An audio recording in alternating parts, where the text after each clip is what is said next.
கடவுள் அழகானவர். ஒவ்வொரு லைஃப்ல ஒவ்வொரு மனுஷனுக்கும் இதான்னு சொல்லி கொடுத்துட்டே இருப்பார்.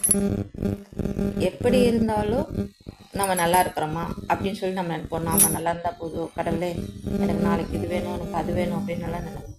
அதெல்லாம் கடவுள் கொடுக்க மாட்டாரு. நம்மளுக்கு என்ன தேவையோ, என்ன கிடைக்குமோ, இதுக்கு தகுந்த மாதிரி சம்பாதிக்கிறதுக்கு தெம்ப கொடுத்தாருன்னா அப்படித்தான் நினைப்போம் எல்லாரும்.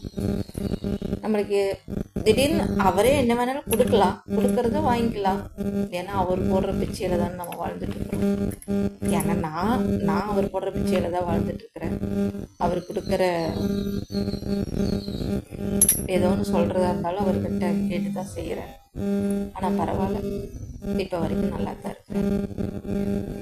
ரொம்ப கஷ்டத்துல எல்லாம் தள்ளி உள்ள சாப்பாட்டுக்கு எந்த கஷ்டத்தையும் கொடுக்கல, நல்லா சாப்பாடு கொடுக்குறாரு.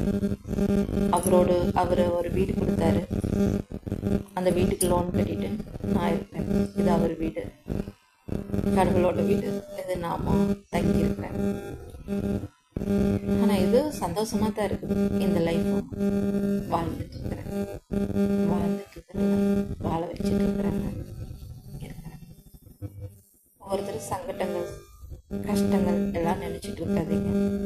உங்களுக்கும் நீங்க அமைதியா உட்கார்ந்து உங்க மனசுக்குள்ள பேசி பாருங்க. உங்ககிட்டயும் கடவுள் பேசுவாரு. அமைதியா என்ன சொன்னாலும் கேட்பாரு, அதுக்கு பதிலும் சொல்லுவாரு. அதை கேட்டு சந்தோஷமா இருங்க. யோசனை அவர்கிட்ட கேட்டு நல்லபடியா வாழுங்க, சந்தோஷமா இருங்க. பணம் காசு இன்னைக்கு வரும், நாளைக்கு போகும். எந்த சங்கடத்தையும் மனசுக்குள்ள வச்சுக்காதீங்க. ஃப்ரீயா இருக்கு. பாய் பாய்.